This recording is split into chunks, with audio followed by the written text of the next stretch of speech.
Assalamualaikum warahmatullahi wabarakatuh. Kita akan sambung hari ini masih lagi dalam bentuk pemilikan perniagaan yang ketiga, iaitu syarikat berhad. Kalau sebelum ni cikgu dah terangkan tentang bentuk pemilikan. Yang pertama, milikan tunggal, yang kedua perkongsian, dan yang ketiga syarikat berhad. Kita tengok penerangan berkaitan dengan syarikat berhad. Merupakan entiti yang didaftarkan secara sah dengan SSM dan tertakluk di bawah Akta Syarikat 1965. Entiti yang didaftarkan secara sah dengan SSM dan tertakluk di bawah Akta Syarikat 1965. SSM tu ialah Suruhanjaya Syarikat Malaysia. Kalau kamu ingatlah, kalau milikan tunggal dan perkongsian mesti juga didaftarkan di bawah Akta Pendaftaran Perniagaan 1956, Pindaan 1978. Syarikat berhad ditubuhkan oleh sekumpulan individu bagi tujuan menjalankan aktiviti perniagaan. Kita tengok keanggotaan syarikat berhad terdiri daripada, ada dua kat sini. Kalau kamu tengok sini, ada ahli lembaga pengarah dan juga pemegang saham. Ahli lembaga pengarah, pemegang saham. Ahli lembaga pengarah yang paling kanan akan dilantik sebagai pengarah urusan syarikat. Ahli lembaga pengarah dilantik sebagai pengarah urusan syarikat. Kemudian ahli lembaga yang lain terdiri daripada pengarah eksekutif yang menetapkan pelbagai polisi dan membuat keputusan-keputusan yang berkaitan dengan perniagaan. Ini tentang ahli lembaga pengarah. Orang paling atas sekali lah kan. Kemudian pemegang saham merupakan pihak yang memegang kepentingan dalam bentuk milikan saham. Antara hak pemegang saham, mengundi dalam mesyuarat agung, mendengar dan memberikan pendapat tentang laporan aktiviti dan laporan keuangan syarikat, mempersoalkan polisi syarikat jika perlu, mengundi untuk meluluskan atau menolak setiap cadangan yang dibawa oleh lembaga pengarah, mengundi untuk melantik ahli lembaga pengarah. So kat sini ada dua pihak pengurusan keanggotaan syarikat berhad, ada lembaga pengarah dan juga pemegang saham. Seterusnya kita akan tengok jenis syarikat berhad. Kat sini syarikat berhad dibahagikan kepada dua, iaitu syarikat sendirian berhad dan juga syarikat awam berhad. Senang je nak kenal. Kalau syarikat sendirian berhad, di hujung nama syarikat tersebut ada perkataan ni, STNB HD. Kalau syarikat awam berhad, biasanya dia akan tulis berhad sahaja. Kita tengok syarikat sendirian berhad. Kebiasaannya lebih kecil daripada syarikat awam berhad. Pemegang saham terdiri daripada ahli keluarga atau rakan-rakan yang rapat.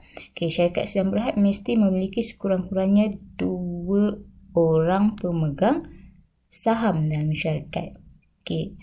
Kita tengok ciri-ciri syarikat sendirian berhad tertakluk kepada Akta Syarikat 1965, bilangan ahli antara 2 hingga 50 orang. 50 tu maksimum lah.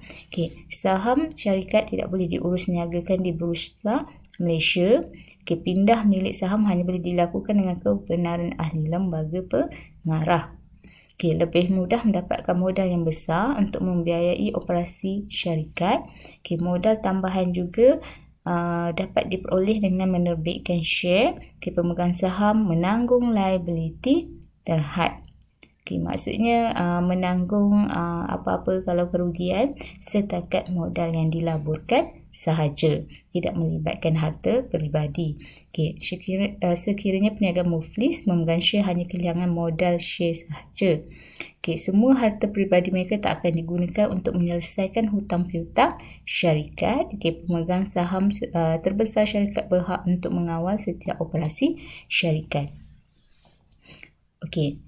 Boleh faham ciri-ciri syarikat sendirian berhad. Okey, ahlinya tadi 2 hingga 50 orang. Tidak boleh diniagakan di Bursa Saham di Bursa Malaysia. Okey. Ability terhad Okey, ni contohlah. Okey, NH International sendirian berhad ni butik kepada selebriti terkenal Neelofa. Okey, kita tengok kelebihan dan kekurangan sendian berhad.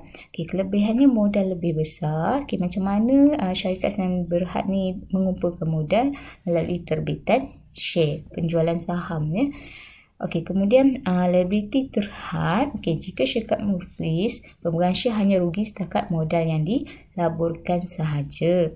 Kemudian hal ehwal syarikat dirahsiakan. Laporan keuangan tidak perlu diumumkan kepada orang ramai. Okey, kamu ingat macam ni je. Okey, sendian berhad private dalam bahasa Inggeris dia private limited. Private. Jadi private tu adalah private ni macam tertutup kan. Okey, so hal ehwal syarikat tu dirahsiakan, tak boleh diumumkan kepada orang awam. Okey, kemudian kekurangan dia, penawaran share terhad disebabkan oleh syarikat sendian berhad ni antara pemegang saham dia adalah ahli keluarga dan rakan-rakan terdekat sahaja. Lagi satu, jumlah pemegang saham tu maksimumnya hanya 50 orang. Okey, kemudian beban cukai tinggi, kadar bayaran cukai syarikat adalah tinggi. Okey, share tidak boleh dipindah milik secara terus tetapi mesti mendapat kelulusan daripada ahli lembaga pengarah. Okey, itu kekurangan syarikat sendirian berhad. Okey, kita tengok pula syarikat awam berhad. Okey, ciri-cirinya sama macam sendian berhad tadi, minimumnya 2 orang, cuma bilangan maksimumnya untuk awam berhad tiada had maksimum. Okey, dia kontra lah daripada syarikat sendian berhad tadi. Okey, sahamnya boleh diurusniagakan di Bursa Malaysia. Okey, pemegang saham asal menanggung risiko kehilangan kawalan atas syarikatnya jika terdapat pembelian saham dalam kuantiti yang besar, saham majoriti oleh pihak tertentu dalam usaha mengambil alih pengurusan syarikat daripada pemegang saham asal. Okey, maknanya kalau ada yang membeli saham lah, okey, dalam kuantiti yang besar, jadi dia mendapat hak untuk kawalan ke atas syarikat. Okey, kelebihan dan kekurangan syarikat awam berhad. Okey, ni lebih kurang macam syarikat sendian berhad lah. Modal lebih besar dapat dikumpulkan kerana bilangan pemegang share tidak terhad. Okey, sebab dia diniagakan kepada umum lah. Okey, kemudian menikmati ekonomi bidangan. Okey, apa dia ekonomi bidangan ni? Okey, dapat menjalankan perniagaan besar-besaran dengan modal yang besar. Okey, bila ada modal besar, okey, syarikat ataupun perniagaan boleh membeli barang-barang mentah dalam kuantiti yang banyak, okey, secara pukal. Okey, bila peniaga membeli secara pukal, okey, so kos untuk bahan mentah tersebut akan lebih rendah lah jika nak dibandingkan dengan membeli secara sikit. Jadi bila dapat beli secara dalam kuantiti yang banyak tetapi kosnya murah, so harga jualannya pun akan lebih murah lah ataupun berpatutan. Okey, itu yang dipanggil menikmati ekonomi bidangan. Okey, maknanya tadi beli kuantiti yang banyak ataupun secara pukal dapat harga yang lebih murah. Okey, liability terhad. Okey, jika muflis, rugi setakat modal yang dilaburkan sahaja, sama macam syarikat sendian berhad. Okey, kemudian kewujudan kekal, syarikat merupakan entiti yang berasingan daripada pemilik. Maknanya kalau pemilik meninggal dunia ke, muflis ke, syarikat tu masih lagi boleh diteruskan. Okey, kemudian kekurangannya, proses penubuhannya rumit kerana pelbagai borang dan peraturan perlu dipatuhi. Okey, beban cukai tinggi. Okey, pemilik dan perusahaan yang terpisah. Syarikat diuruskan oleh lembaga pengarah. Okey, tapi pemiliknya orang lain, bukannya ahli lembaga pengarah. Jadi terdapat risiko penyelewengan oleh pihak pengurusan. Okey, tiada kerahsiaan. Kekurangan dia lagi, tiada kerahsiaan. Laporan keuangan tahunan perlu diumumkan kepada orang awam. Sebabnya terbitan share, penjualan share ni terbuka kepada orang awam. Okey, biasanya kalau kamu tengok dalam surat khabar ke, kadang-kadang tu ada keluar tentang laporan keuangan syarikat-syarikat tertentu. Maknanya itu adalah syarikat awam berhad. Okey, laporan keuangannya diumumkan.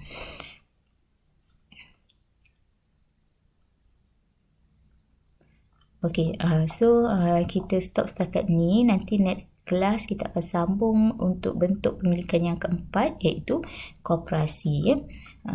Cikgu harap kamu fahamlah dan dapat membezakan antara syarikat sedia berhad dan juga syarikat awam berhad. Okey, nanti kalau ada apa-apa yang tidak faham, kamu boleh tanyalah. Okey, kita jumpa untuk next class. Okey, Assalamualaikum warahmatullahi wabarakatuh.